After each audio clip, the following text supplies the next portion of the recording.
On repart, les amis. On en reparlera ensemble de l'ensemble de ce débat passionnant. Aziz, à chaque fois, je te le dis, d'ailleurs, à chaque fois, ça m'ennuie un peu de parler d'immigration quand tu arrives, voilà. Mais en même temps, tu es aussi celui qui réfléchit au plus. Oui, j'ai mis Passion triste. Alors, c'est un très beau titre. J'ai trouvé très beau titre d'un éditorial des Échos, je crois, ce matin, Passion triste. En fait, ce qui m'a, je te l'ai envoyé d'ailleurs, en regardant sur le téléphone portable l'application du journal Le Monde, j'en ai fait une capture d'écran. Je ne sais pas si on va voir la capture d'écran. Alors c'est un peu petit, mais donc.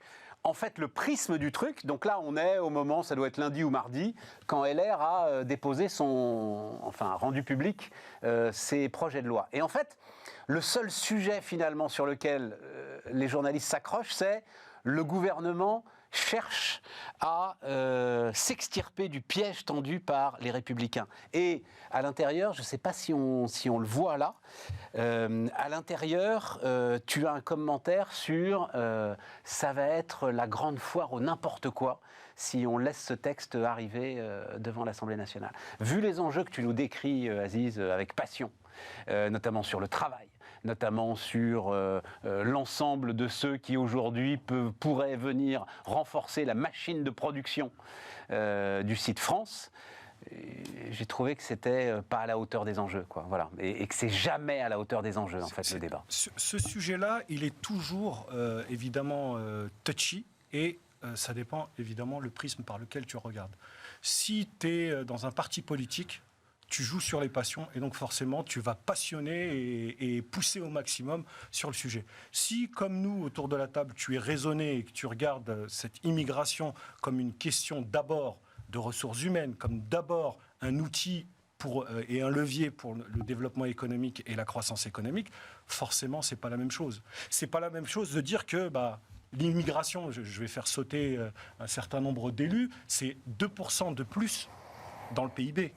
Les immigrés aujourd'hui, c'est plus 2% dans le PIB. C'est pas moi qui le dis, c'est le FMI.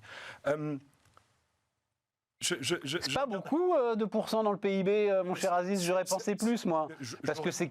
J'aurais pensé plus ou moins, mais 2%... Attends, quand tu dis ça, c'est immigré, et puis surtout, immigré, c'est quoi dans ces cas-là ? On y arrive ce matin. C'est pas toi, Aziz, c'est pas les gars qui sont nés ailleurs, qui sont venus et qui sont là depuis 20 ans, c'est 30, très 40. Intéressant ce matin, il y avait sur 50. BFM le rendu d'un sondage où on interrogeait les gens de savoir combien il y avait d'immigrés en France. Certains Français répondent qu'il y a jusqu'à 50% d'immigrés. Parce que je te la fais courte, excuse-moi, je vais être un peu cash. Un noir, un arabe, un immigré, un musulman ou que sais-je, tout ça c'est pareil. Il faut déjà expliquer ce que c'est qu'un immigré. Non mais si tu remontes sur 10 siècles, il doit avoir raison. Mais c'est extraordinaire, il y a une pédagogie. Il y a 10% d'immigrés. Bon, mais attends, restons... 10%. 10%. Et ils sont plutôt jeunes par rapport à la moyenne nationale. Mais tu parles de quoi ? Tu parles d'immigrés, des gens qui sont étrangers, établis en France avec une carte de séjour. Voilà. Légaux, donc. Voilà. Oui, légaux. Étrangers, établis en France avec une carte de séjour. C'est la définition d'immigré. D'accord. Moi, je m'interroge toujours aussi sur ce sondage-là qui est sorti. Un Français sur deux qui dit qu'il y a trop d'immigrés. C'est 56% exactement. Trop d'immigrés, alors qu'on leur explique qu'on est en plein débat sur les retraites, qu'on a des problématiques dans les restaurants, sur les chantiers, etc., où on ne trouve pas de manœuvre. Et quand je regarde les chiffres de la démographie, je m'aperçois que pour 2023, par exemple, l'INSEE nous dit que c'est 1,8 enfants par femme. Donc, on est en fait, cette histoire d'immigration, elle n'est vue qu'à l'aune, encore une fois, un peu comme le sujet précédent, qu'à l'aune de la peur. Des passions, des peurs. De la trouille. On devrait plutôt regarder ça de manière dépassionnée, en mode RH. L'immigration, c'est une réponse à notre machine économique. On a besoin dans tel secteur. Ça marche bien chez les maraîchers, ça marche bien dans l'agriculture, ça marche bien dans les vignobles. On a des contrats saisonniers, les gens viennent, et ça se passe bien. Pourquoi c'est rhétorique. Hein. On voit bien qui a intérêt à ce que ça prenne feu. La petite flamme, c'était aussi le logo d'un parti. Voilà, c'est dit. Oui, même si je pense qu'Aziz, il faut pas remettre toute la responsabilité auprès du RN non plus, si tu veux, parce que derrière les enjeux politiques, il y a ce qui est vécu aussi au quotidien. Et après, tu as des sujets quand même d'intégration au niveau du pays. Et aujourd'hui, on a toute une partie de nos immigrés qui s'intègrent, qui respectent les lois françaises et pour lesquelles ça se déroule très bien et qu'on intègre parfaitement. Mais il y en a une autre partie où ça semble parfois un peu plus délicat et un peu plus difficile. Et cette perception qui est vécue par les Français de manière lambda, aujourd'hui, c'est le ressenti qu'on a. Oui, mais on ne parle que de ça, tu comprends. Oui, c'est Nicolas. vrai. C'est ça le sujet. Et le discours calme, simple, d'essayer de regarder l'impact économique RH, comme vient de le dire Aziz, tu n'entends jamais. C'est pour ça que je voulais qu'on le dise juste là. Voilà. Je ne sais pas, on ne va pas rentrer dans un débat qui de toute façon nous dépasse. Là où Aziz a raison de rappeler un peu des choses un peu claires, il manque d'ailleurs un vocable, si je peux me permettre, parce que je pense que les Républicains jouent avec les mots aussi, parce qu'en fait, le vrai sujet, c'est l'immigration illégale, qui à la fois n'est absolument pas dans l'intérêt même de la personne qui vient dans notre pays. Malheureusement, Stéphane, je crois que ça va au-delà dans la logique de ces gens-là. Mais c'est pour ça que c'est important de rappeler qu'en fait, il pourrait y avoir un vrai sujet de risque, même sanitaire, etc., même pour les gens qui viennent. Parce qu'ils n'ont pas de papier, ils n'ont rien. Donc en fait, Bien même sûr. pour eux, c'est-à-dire d'un point de vue humaniste, c'est ça qu'on devrait éventuellement encadrer, juguler. Alors est-ce qu'il faut donner des cartes de séjour à tout le monde? J'en sais rien, c'est pas mon sujet. Mais tu vois, à la limite, c'est le vrai sujet. Il pourrait être dans un déséquilibre réel. Et t'as mis le doigt sur quelque chose aussi, c'est que l'immigration, c'est un sujet qu'il faut regarder de manière rationnelle. Et après, c'est une fois qu'on a dit on fait venir des immigrés, c'est les conditions d'intégration. Intégration économique, évidemment, intégration sociale, le logement. L'identité. Je peux t'en parler pendant 4 heures. L'identité. La langue, la culture, C'est l'identité. toute cette transmission pour qu'il y ait la greffe, parce que c'est une greffe. Creuset. Ouais, le creuset. creuset. Puisse se faire au mieux. On n'a plus été capable de créer cette... Bien. Allez. Dynamique entrepreneuriale. Oula. Très intéressante étude du fonds de capital risque Axel sur, tiens, après les immigrés de deuxième génération, voilà les startups de deuxième génération. On va pas y passer 1 heure, mais les chiffres m'intéressent vachement. Donc, alors la plus célèbre mère de toutes les startups, on va dire, ça reste PayPal quand même. Hein. PayPal qui a donné, j'avais raté YouTube moi. Je savais pour LinkedIn et Tesla, mais c'est aussi des gars de PayPal qui ont créé YouTube. C'est pas mal quand même. Hein. Ça fait, voilà, ça se pose là. Et donc là, on va le voir avec Doctolib, mais les 25 plus grosses startups en France sont à l'origine de 142 nouvelles entreprises. Criteo, donc des anciens de Criteo, en ont monté 31, des anciens de Blablacar en ont monté 24, et donc là c'est l'image que nous apportaient les Échos, donc avec ce cabinet américain d'ailleurs qui s'appelle Axel. Les anciens de Doctolib en ont fondé 12, dont aucune n'est dans la santé. C'est ça aussi qui est intéressant, c'est-à-dire que ces licornes, aujourd'hui, elles apportent du savoir-faire, en fait, de création d'entreprise à ceux qui, derrière, iront essaimer. Et elles apportent aussi, et ça, je pense que Stéphane, tu vas avoir 2-3 trucs à nous dire là-dessus, elles apportent aussi du capital à travers un certain nombre de dispositifs, nés d'ailleurs de la sortie de la crise des pigeons, et notamment les BSPCE, qui permettent à ceux qui accompagnent l'aventure d'une société très très bien valorisée de sortir avec un petit peu de capital. Et qu'est-ce qu'ils font de ce capital, mesdames, messieurs? Non. Ils ne vont pas acheter un yacht. Ils vont l'investir dans une autre entreprise. Alors, voilà, c'est parfois même des dizaines. Hein. C'est pas une entreprise, c'est... Voilà. Non, mais ce qui est sympa... J'aime cette histoire. Alors, Stéphane, je te reconnais bien là. Et je m'inscris forcément dans le fait qu'on aime ça, parce qu'en fait, l'entreprise... Non, mais... Attends, parce que quand je comprends non, ça... parce que, oui, moi, j'avais compris que derrière, il y avait... Ce serait intéressant que tu nous poses la question. Alors, nous, on n'est pas Doctolib, tu vois, on n'est pas Blablacar, on n'est pas... Voilà, bon. Mais moi, ça fait 22 ans, ma première entreprise, c'était il y a 22 ans, je pourrais te faire le calcul, mais je pense que je suis à l'origine de toute petite entreprise, mais d'une bonne vingtaine, voire une bonne trentaine d'anciens collaborateurs, dans mon secteur évidemment, ou dans le secteur du digital, qui au bout de 3, 4, 5 ans chez nous, BSPCE ou associés ou Fantôme Share ou pas, à un moment donné ont pris leur envol, et j'ai toujours eu, et Carl aussi, mon associé, une énorme fierté. Putain, c'est géant quand t'as un bon collaborateur. T'as 30 gars qui ont bossé avec toi, qui ont monté des boîtes derrière. C'est beaucoup quand même. Entre 20 et 25. Entre 20 et 25. Entre 20 et 25. Alors ça reste très proche de nos secteurs. Tu vois. Ouais. un ou deux qui a monté une boîte d'IT, le reste, ils ont tous monté un cabinet de Gespat, une agence immobilière. Ah bah oui, Et ça finit, tu vois, c'est des petites boîtes à 1 million de chiffre d'affaires, 1,5 million de chiffre d'affaires. Je disais juste que c'est un truc qui est intéressant, mais qui reflète finalement, je pense, dans le management. C'est pour ça que là, pour le coup, je rejoindrai Nicolas. Parce que nous, on n'a pas eu de problème finalement de prud'homme, de machin non plus. Aussi parce qu'on a nos collaborateurs, on les pousse à la performance Et pour ben nous, voilà. et pour eux aussi. Ça y est. Voilà. J'amenais juste cette proportion-là. Ça y est, il a vu la Vierge. Bah, il Parce était qu'en temps. revanche,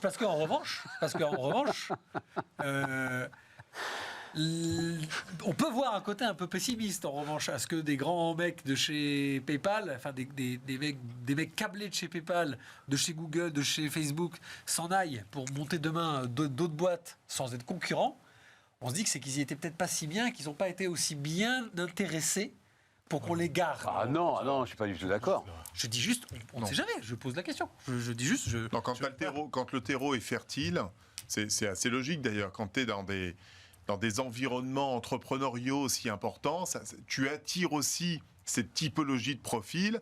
Et ça me semble complètement naturel et parfaitement vertueux. Je trouve ça génial que plein de nouvelles pousses naissent, entreprennent, investissent, co-investissent. J'irais même plus loin. Je pense qu'en interne, ça doit susciter des envies de se dire Ouais, bien sûr. ah, c'est ça, monter une boîte. Mais t'as même des ah, mais j'imaginais qui aident, en fait, je peux le devenir faire. entrepreneur Et donc, j'y vais. Attendez, pas ensemble. Ouais, tout à fait. Le salarié qui, au départ, le collaborateur qui est recruté sur un poste et qui, dans son équipe, voit l'entreprise évoluer, etc., se dit ah, mais c'est ça une boîte, c'est ça une organisation. Bah, je peux le faire. Et l'idée qu'il n'avait pas au départ de se dire j'en suis capable et je peux le faire, et ben d'un coup, par la pratique, il le fait et il va le faire. Et c'est probablement comme ça qu'on se retrouve avec un gars de chez PayPal qui va monter YouTube. Mais tu as deux phénomènes, Aziz, en fait, dans la création d'entreprise. Ça, je l'ai remarqué aussi, c'est flagrant. C'est tu as les environnements qui sont générateurs, qui attirent, tels que je viens de l'évoquer là, des talents, parce que c'est assez, j'allais dire, c'est assez naturel. Et le deuxième phénomène qui permet de créer aussi des entreprises à succès, c'est les crises. C'est quand quelqu'un se retrouve finalement au pied du mur parce que les circonstances ont fait qu'une boîte a fermé pour une raison X, Y ou Z, t'as jamais osé te lancer, là tu te retrouves au pied du mur, t'as pas le choix, et là, boum, tu prends le projet, et il y a comme ça des vocations qui naissent. Et ça, c'est toujours le côté intéressant, t'as la crise d'un côté, et t'as les écosystèmes extrêmement favorables qui sont générateurs, et c'est génial. C'est quoi un entrepreneur ? Un entrepreneur, c'est un gars qui repère un problème et qui y répond, qui propose une solution et des gens qui sont prêts à payer. Bien pour sûr. ça. Donc la crise, évidemment, c'est... Parce que souvent, on a la question de oui, mais en temps de crise, est-ce que c'est le bon moment de créer une boîte ? Je ne sais pas si vous l'avez dans votre entourage. Blablacar, hein. Bah, évidemment. Blablacar, c'est quoi ? C'est 2008, 2009, Blablacar. Ça doit être ça, oui. Oui, c'est Non, mais je repensais plus à Criteo qui a vécu une très importante crise interne. C'est-à-dire, Criteo, si vous avez tous suivi ça, appuyé sur les cookies, donc retargeting publicitaire, comme on dit, appuyé sur les cookies. À partir du moment où les cookies ont commencé à disparaître, ça a été très, très challenging pour Criteo, qui est en train de totalement se réinventer dans le retail média, qui est un sujet là aussi passionnant, technique, mais passionnant. Et c'est peut-être là, alors ça, j'en sais rien, mais c'est peut-être là qu'effectivement, tu crées aussi des moments pour des cadres de l'entreprise de se dire tiens, j'ai une idée là et on va essayer de la réaliser. Anecdote parce qu'elle m'est arrivée. Vas-y, je t'en prie. Lundi midi, il y avait un type qui travaillait dans la gestion de patrimoine et qui avait plutôt l'image dans le groupe dans lequel il travaillait, 1000 salariés, d'être un peu celui qui arrivait avec des idées innovantes. Et là, il a une nouvelle idée pour, je vous passe le truc, digitaliser un peu la vente immobilière dans l'ancien. Il est allé voir ses patrons, dont il était associé à 1% de la boîte, comme tous les autres directeurs associés, tu vois, en leur disant, j'apporte ce projet. Et les mecs lui ont dit, bah, c'est super, c'est gentil pour l'effort groupe. Ouais. Bon, bah, qu'est-ce qu'il a fait ? Il a pris son projet. Il a pris son projet, il est parti. Voilà. Bah, c'était juste l'image que je voulais vous donner, parce que je dis pas que c'est mal, je ne disais pas que c'était négatif. C'est aussi sain que les mecs soient dit, tiens, qu'est-ce qui dit que les mecs sont pas allés voir Musk avec l'histoire de YouTube et comme il les a envoyés valser, bon bah ils ont monté leur truc puis ils sont allés se vendre à Google. Ils ont bien fait au final. Arnaud Montebourg, pareil. Ouais, alors là bon. La présidentielle n'a pas marché, crise, sort de la politique, voilà. boum, il devient entrepreneur, il investit. Et il fait du miel. Ouais. Je sais pas ça. Ouais, je m'interroge toujours sur la réalité de ces entreprises, de ces résultats. Non, il y a des boîtes, mais quel résultat, tu vois, je crois que c'est... Non, mais tu sais, c'est l'histoire de Zoom. Le créateur de Zoom, il est chez Cisco. C'est ça. Et il vient leur dire, mais votre énorme truc, là, on pourrait faire un truc beaucoup plus léger, machin. Et là, c'est plus en mode Kodak. taxe et plus, mais t'y penses pas, on vend des dispositifs à 100 000 $, tu vas nous rendre la même chose gratuit dehors. Bon, voilà, il l'a fait. Hein.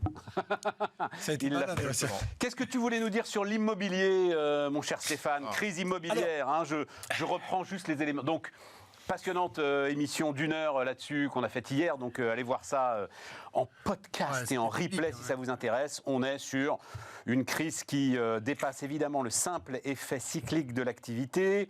La Caisse des dépôts obligée de se porter au secours de promoteurs en grande difficulté. Les réservations d'appartements neufs qui avaient déjà chuté de près de 25% sur un an en 2022 sont à nouveau en recul.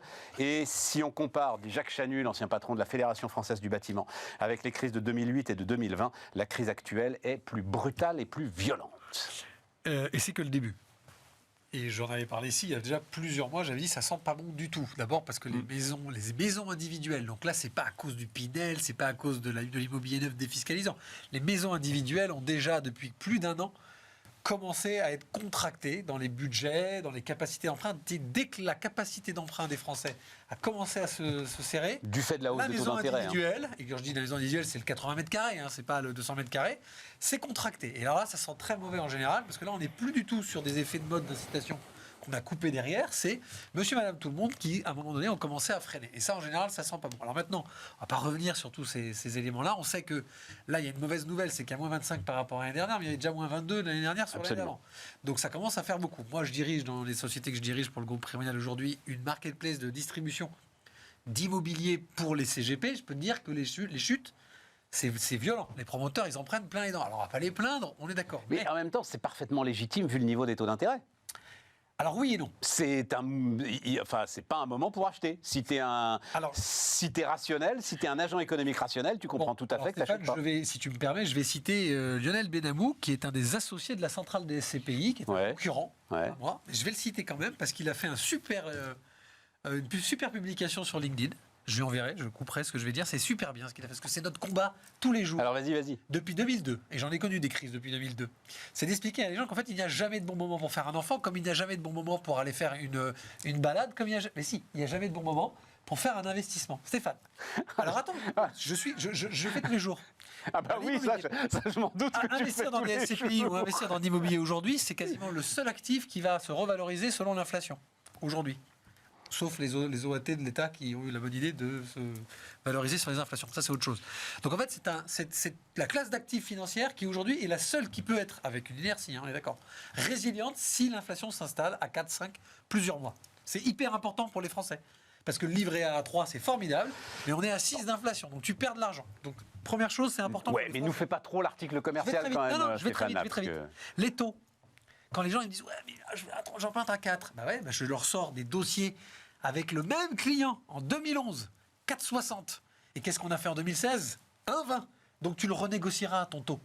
En fait, voilà. Et bien typiquement, Stéphane, typiquement, il n'y a pas de bon moment. Je peux te garantir si on fait la seule chose qu'il faut avoir en tête. Parce que là, on est rentré dans les 10 années pires de l'histoire de l'immobilier en France. Les Français se sont tous pris pour des marchands de biens. Ils ont tous voulu faire des coups immobiliers parce que l'immobilier montait, les taux descendaient, tu étais dans le paradis sur Terre. Mais vraiment, tu vois, tu sautais sur le truc à partir de Célier. Là, on revient à des choses qui sont très complexes d'un point de vue plus réglementaire, sur l'ancien comme sur le neuf, et c'est là où ça peut compliquer, pour le libéral que je suis. En revanche, d'un point de vue market timing, je peux t'expliquer par acte, j'ai envie de te faire des projections. Si tu as du temps, et dans l'immobilier, Stéphane, tu dois avoir en minimum 8 ans, c'est la moyenne de détention d'un bien immobilier en France. Des parts de SCPI, c'est 20 ans. Et l'immobilier défiscalisant, c'est 13 ans. Je peux te prouver, mais avec des tableaux. Oui, c'est ça. T'as le bon de Que ça commande. J'étais en train de penser à la même chose. Je suis très sérieux parce que. Sors le carnet à touche, Stéphane. Vas-y. Lionel le dit sur LinkedIn. Tous les jours, comme je fais de l'immobilier depuis 22 ans, que je croise des gens, on me dit ah bah ça y est, c'est plus le moment d'investir en immobilier. Mais en 2009, il y avait des gens qui investissaient en immobilier. En 2010, il y avait des gens qui investissaient en immobilier. Et si les gens sont malins, regardez.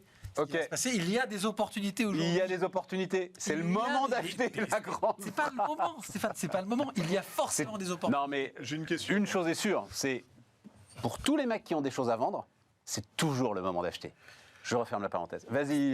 Je défends pas pour le coup plus l'immobilier que le financier. Aujourd'hui, il est plus évident pour moi, en conseiller en gestion de patrimoine, avec l'AMF sur l'épaule, de te dire que si tu as dans un parcours réel de conseil, l'immobilier, tu es pour 10 ou 15 ans, tu as plus de possibilités que les choses changent en 10 ou 15 ans que d'aller investir sur les marchés Oui, financiers. Stéphane, mais où pour te tout est en répondre haut, sérieusement, évidemment, et l'immobilier reste, pour notre malheur, une passion française. Donc, le socle restera là. Après, ce qui te fait la différence entre une bonne, une mauvaise année, une très bonne ou une très mauvaise année, on est d'accord, c'est ce qu'il y a au-dessus du socle.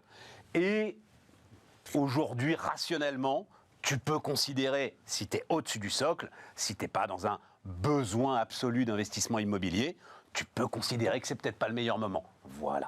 Mais je te dis, il y a donc pas... Ce qui explique ces mouvements de marché aujourd'hui. De bons moments. Le problème derrière, juste pour finir, c'est qu'en fait, la CDC va repasser derrière.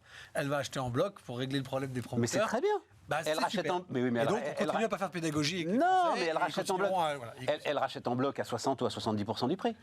Ouais. Ben oui. Oh, ça lui coûte du fric quand même, mais bon. Oui, mais ça lui coûte du fric, mais pour le coup, ça te donne... Elle va racheter les passoires. Non, non, on parle des neufs, c'est là, là, on parle du c'est là, VFA. c'est là, On parle c'est du là, neuf, on parle du neuf. c'est là, Non, c'est là, on parle du neuf des promoteurs. D'accord. Les promoteurs vont se faire rincer, très bien. Pas tous, mais enfin quand même, une partie va se faire rincer, un petit peu comme des actionnaires quand une boîte se casse la figure. Et puis tu vas te retrouver avec des actifs qui vont être des actifs de très bonne qualité, entre les mains de la Caisse des dépôts, à 70% du prix de marché. C'est formidable, enfin, dans l'optique de la crise du logement derrière, une fois qu'on a parlé de la crise de la construction, c'est pas mal. C'est un petit coup cyclique qui est pas mal à On soit l'arrivée. bien d'accord, pour pas que j'ai l'air de faire l'article. Non, je t'en prie. Le raisonnement que je tiens n'est pas un raisonnement sur l'immobilier neuf pur. Hein. Je parle de la question de est-ce qu'il faut investir dans l'immobilier. Oui, on a Typiquement, compris, bien sûr. Dans les passoires thermiques, si tu es un peu malin, même à 4 de taux, investis dans les passoires thermiques, là, Ouais, parce qu'il y a là, je vraiment sais des pas. trucs à faire. Avec Ouais. toutes les aides que tu peux avoir, il y a un market timing sur le passoire thermique. Tu voulais dire quelque chose, Nicolas ? Oui, tu pas soin, enfin, tu as des coûts pour les travaux non négligeables et surtout, on n'a pas la manœuvre derrière. pour Voilà, la c'est ça. réaliser. C'est les bras, le sujet. Le sujet, c'est pas le J'ai prix. quelques sujets sur Versailles en ce moment, si tu veux, et je peux te dire que c'est très compliqué. Le sujet, c'est pas le pognon, c'est les bras, en fait. Non, alors, par contre, j'ai une question. On vient au sujet que Ouais, Bordet tout à fait. tout à l'heure dit. Exactement. On est hyper bon, je trouve. Pour préparer l'émission, j'ai regardé l'impact de l'immobilier en ce moment, mais de l'autre côté de l'Atlantique, et là j'ai une question à poser. L'autre côté de l'Atlantique, donc aux États-Unis, le constat est le suivant. Ils ont, comme vous le savez, tous emprunté à taux variable. Bien sûr. Et ils continueront. Ils ont continueront. l'immobilier plonge entre 15 et 20%. Et en gros, aujourd'hui, s'ils vendent tout l'immobilier, ils n'ont pas de quoi rembourser l'ensemble de la dette accumulée. Donc, tout le monde s'attend quand même à des retours de flamme. Bien sûr. Quelles conséquences sur le marché pour nous en France et en Europe par rapport à ça? Donc, les conséquences pour nous en Europe. Ouais. Alors, je t'avoue que j'avais pas réfléchi. Je Il n'y a pas de corrélation. Non, il n'y a pas de corrélation. corrélation, les non. banques. Mais même pas, elles ne sont pas exposées. Si, parce qu'ils sont tous des hypothèques, donc on va se retrouver potentiellement avec des banques qui se retrouvent en difficulté comme en 2009. Marginalement. Oui, les banques américaines et encore, même pas. Ça pourrait avoir. Non, ça peut Franchement, plus avoir un effet domino, c'est alors, parti dans de ce ça cas-là. un peu quand même. Hein. Bah oui, mais... Ce prime, c'est parti de l'immobilier Oui, quand oui, même. mais hein, alors de base. tu remarqueras que, et c'est ça la grande vérité de la régulation bancaire, la régulation bancaire est toujours en retard d'une crise. Mais elle traite la crise qui a failli Ouais, l'abattre. chez Donc nous, celle-là, elle est traitée. Chez nous, la preuve là, sur les alertes qu'on a eues, Crédit Suisse, SVB, etc., donc la banque de la Silicon Valley, la preuve, c'est qu'en Europe, on n'est plus si en retard que ça sur la régulation. On a quand même des. Non, mais enfin, il n'y a pas de Non, corrélation. mais- hein. Non, normalement, il n'y a pas de corrélation. Il y a eu, Aux si tu États-Unis, veux- en revanche, ils ferment tous les fonds institutionnels Voilà. détenteurs de résidentiels ou qui faisaient de la value add, c'est-à-dire de la revalorisation. Là, pour les clients qui ont mis leur argent pour récupérer les Bien sûr. liquidités, ils ferment les uns après les autres. Quand je dis ils ferment, tu perds pas ton argent, mais pour l'instant, tu sors plus. Il y a sclérose. Et ils vont t'annoncer que tu te prends un 25 dans les dents. Dans Et quelques- juste pour finir l'aspect réglementaire, parce que c'était un sujet hier, les professionnels de l'immobilier qui voudraient qu'on desserre un petit peu les taux, justement dans lequel aujourd'hui la régulation prudentielle contraint les crédits et les demandes de crédit. Moi, je crois qu'il ne faut surtout pas, justement. Tu vois. Tant que tu es effectivement sur un taux d'usure qui reste quand même très très proche des niveaux d'inflation et un taux d'endettement maximum, des taux fixes et un taux d'endettement maximum à 33 et des choupettes, globalement, tu es un peu à l'abri je rallongerai de la la durée tempête. quand même. Moi. Toi, tu rallongerais les durées. Oui, peut-être rallonger les durées. Voilà, rallonger les durées. Le peut-être. temps, c'est l'immobilier. Aziz, tu as des éléments là-dessus Non. Bon, ben voilà, on a fait le tour sur l'immobilier. Ouais. Ouais. il faut qu'ils se bougent, quoi. Et on a fait beaucoup de bruit autour du fait que Elisabeth Borne avait fait annuler la réunion du ministre du Logement lorsqu'elle était justement à la Réunion. Je trouve que c'est quand même une bonne nouvelle, enfin, parce que moi je connais pas mal de gens dans les fédérations. Ça fait des mois qu'ils ont des rendez-vous à Bercy, à Matignon, au ministère du Logement pour les prévenir Ouais, que ça va arriver. Et en fait, ils sont. Enfin, je crois Bon. que le président a pas. Avec quoi on termine, les gars? Qu'est-ce qui vous intéresse? Vous vouliez parler de l'emploi des seniors? Il nous reste 5-6 minutes, ça suffit peut-être. Je sais pas, qu'est-ce que vous vouliez dire là-dessus? Allez. L'emploi des seniors, il y a une chose, petit phénomène qu'on constate récemment, principalement d'ailleurs pas dans les grands groupes, mais dans on va dire les très très belles PME, c'est que comme on manque cruellement de main-d'œuvre, puisqu'on est en plein emploi, des cadres, je précise, on développe de plus en plus ces activités de seniors à temps partiel pour accompagner les entreprises, et notamment sur les fonctions financières, de plus en plus, RH, tout le monde n'a pas les moyens de se payer un DRH, mais avoir un DRH dans une structure de 80, 100 personnes, à 2 jours par semaine, c'est en train de payer ses fruits, et tout ce qui va permettre d'accompagner un peu la gestion de problèmes pour structurer, processer les entreprises. Il y a un fort développement dessus. Tiens, on va voir d'ailleurs une de l'opinion dans la semaine autour de ce sujet. Je ne sais plus comment l'opinion titrait ça, mais voilà, les seniors redeviennent sexy. Tu parlais donc, c'est les estimations, je n'ai pas checké ça avec Emmanuel Grimaud qui fait autorité sur la question, mais c'est un peu plus d'1 million de seniors qui auraient dû partir et qui donc ne partiront pas, qui vont se voir rajouter entre 1 et 5 trimestres par rapport aux prévisions qu'ils pouvaient avoir sur leur retraite. Puis, on est dans un système où ça marche un peu sur la tête. On a d'un côté des grands groupes et des grandes entreprises qui, on se parle toujours franchement ici, qui globalement vous expliquent en off que les seniors à partir d'un certain âge, jeunisme poussant, déconnexion poussant, etc., on ne sait plus quoi trop en faire. De l'autre côté, tu as un tissu de PME qui rêverait d'avoir cette expérience, etc., mais qui n'ont pas les chèques. Ils n'ont pas les moyens de se les payer. Ouais. Et donc, d'un côté, tu as ces grandes entreprises qui ne savent plus les valoriser. De l'autre côté, tu as des petites boîtes qui en ont besoin. Et au milieu, on n'arrive pas à trouver le pont. C'est ce que vient d'expliquer Nicolas. Ne change rien. Voilà, c'est parfait. Non, mais on pourrait imaginer des petites solutions. Ouais, Valumène, par exemple. Le taux de chômage. Le taux d'emploi, on est 7e au niveau européen sur le taux d'emploi entre les 55 et les 64 ans. 7e selon l'OCDE. Pourquoi, par exemple, un senior qui serait au chômage, qui est indemnisé par Pôle emploi, pourquoi ne pas lui maintenir pendant 12, 24 mois ses indemnités et que l'entreprise, la PME, paye le différentiel avec l'ancien salaire? Ça permettra à la PME de payer quelque chose et d'avoir un senior au service des PME. Enfin, il y a des tas de choses à imaginer. Moi, ça me met... moi qui suis avec Quartier d'affaires qu'avec des PME, mais ça me met fou de rage de voir des seniors avec de telles compétences et puis de l'autre côté des mecs avec 20, 25, 50 salariés à galérer pour la croissance parce qu'ils n'ont pas les moyens de se payer compétences. Alors, c'est en train de s'inverser. C'est-à-dire que c'est toujours pareil. Tout ne change pas comme ça du jour au lendemain. Exactement. Mais il y a un vrai mouvement qui est en train de s'opérer. Et d'ailleurs, là-dessus, il faut le reconnaître, il y a une fiscalité qui est très avantageuse. C'est que tous ces jeunes retraités qui quittent les grands groupes, il y a un double phénomène qui est en train de jouer très favorablement. Il y a d'abord le premier phénomène où tu peux cumuler retraite, emploi, c'est le fameux dispositif Sarkozy qui est quand même très avantageux et qui va dans le bon sens. Et puis tu as un deuxième phénomène qui est lié à la transformation des entreprises.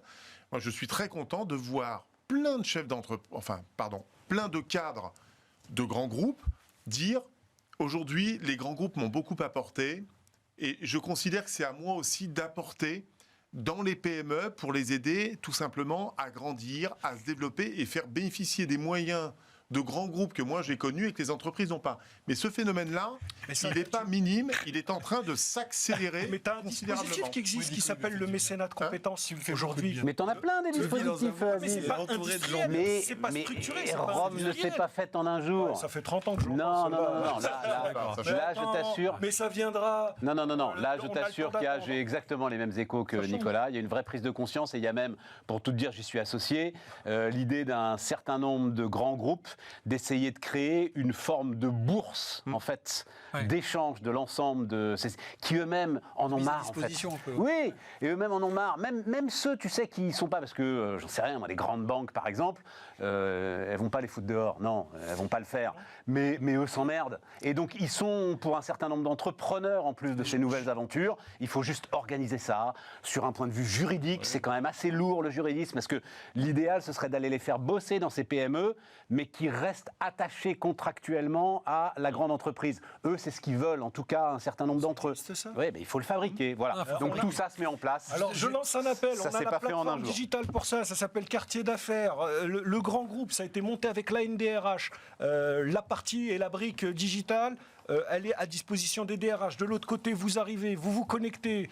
Stéphane veut faire du mécénat de compétences et aider une boîte de transport ou que sais-je, à droite ou à gauche. De l'autre côté, on a les entrepreneurs qui sont demandeurs de ces mécénats de compétences. C'est un lieu de rencontre. On a créé le Tinder du mécénat de compétences. Yes. Bon, ben, tout le monde sort le bon de commande. Non, on s'arrête là. Lisez un article très intéressant dans Usine Nouvelle que je lis de temps en temps, parce que c'est tellement à l'opposé de mon monde à moi que j'aime bien regarder ce qui se passe. Et je crois que c'est la DRH de Schneider Electric qui parle de ça. Forcément.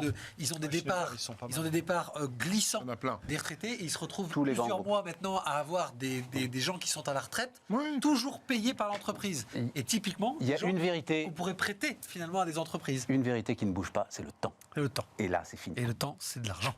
On se retrouve bientôt, les amis. Donc demain à Aurélie Planex, et puis nous, ce sera sans doute mercredi, notre prochain rendez-vous avec nos débats. Salut à tous.